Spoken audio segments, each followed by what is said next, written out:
Nous sommes en 1993. Niché au cœur des Carpates, le village de Stegerel était enveloppé de brume et de légendes.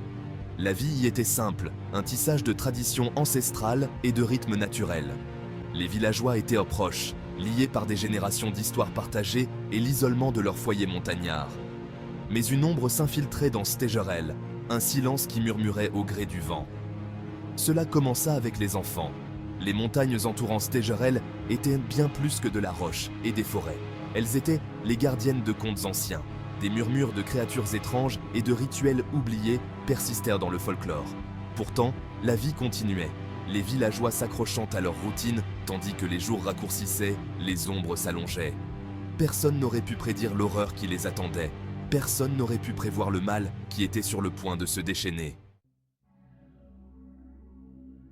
Daniel, un garçon de 10 ans aux yeux aussi bleus que le ciel d'été, fut le premier à disparaître. Il s'est volatilisé par un après-midi clair en jouant à la lisière de la forêt, son rire avalé par les arbres denses. Les villageois ont cherché. Ils ont appelé son nom jusqu'à ce que leur voix soit rauque, leur espoir diminuant avec la lumière déclinante. Les jours se sont transformés en semaines, mais Daniel avait disparu. Les villageois chuchotaient à propos de malédictions anciennes et de créatures qui hantèrent la nuit. La forêt, autrefois familière, est devenue un lieu de terreur, ses ombres dissimulant des terreurs inconnues. Une peur palpable s'est abattue sur Stegerel, une prémonition glaciale que quelque chose de mauvais avait pris racine parmi eux. La disparition de Daniel avait laissé une plaie ouverte au cœur du village, une peur brute et purulente qui refusait de guérir. Puis, la petite Anna, avec ses cheveux couleur d'or filé, a disparu sans laisser de traces. La panique s'est emparée de Stegerel. Les mères serrèrent leurs enfants contre elles, les yeux écarquillés de terreur.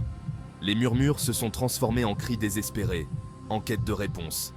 Le village, autrefois un sanctuaire, ressemblait désormais à une cage, les montagnes se refermant comme des mâchoires d'acier. La police est arrivée, le visage sombre, leurs enquêtes infructueuses. Ils ont parlé d'animaux sauvages, d'accidents, mais leurs paroles sonnaient creux aux oreilles des villageois. Quelque chose n'allait vraiment pas, une obscurité qu'ils ne pouvaient comprendre, une horreur qui défiait toute explication. La disparition d'Anna n'était pas seulement une tragédie, c'était la confirmation de leurs peurs les plus sombres. Le mal était arrivé à Stegerel. Au plus profond des bois, enveloppés d'arbres centenaires, les villageois sont tombés sur une cabane abandonnée. Ses fenêtres étaient sombres, des yeux vides fixant le sous-bois impénétrable. À l'intérieur, une seule pièce, vide à l'exception d'une table et de chaises grossières, semblait figée dans le temps. L'air était épais de l'odeur de la pourriture et de quelque chose d'autre, quelque chose d'innommable qui leur donnait des frissons dans le dos. Sur les murs, des dessins d'enfants représentaient des figures grotesques aux yeux brillants et aux mains griffues. Gravé sur le plancher en bois, un message à peine discernible. Il vient nous chercher.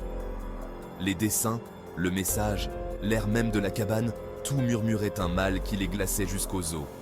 Ce n'était pas un endroit ordinaire, c'était un sanctuaire d'ombre, un repère d'horreur indicible. Le récit d'Ion. Puis, un miracle. Le jeune Ion, un camarade de jeu des enfants disparus, est sorti en titubant de la forêt, les yeux écarquillés de terreur, les vêtements déchirés. Il a parlé d'une silhouette sombre, grande et maigre, avec des yeux qui brûlaient comme des charbons ardents.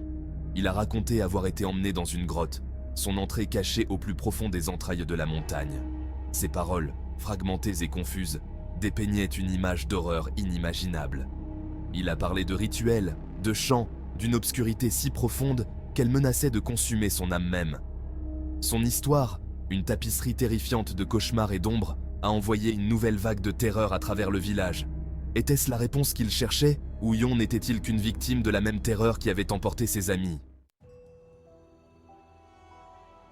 Écho dans l'obscurité.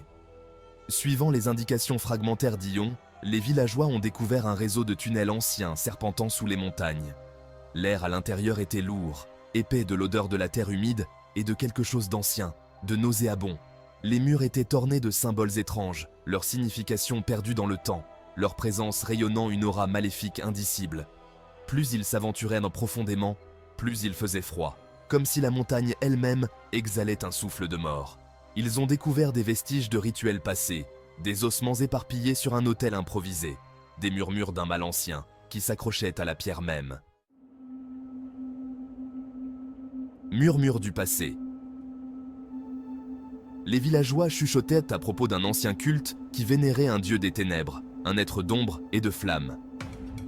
La légende parlait de sacrifices faits pour apaiser cette divinité, des offrandes de sang et d'os pour assurer une récolte abondante ou pour conjurer un mal inconnu.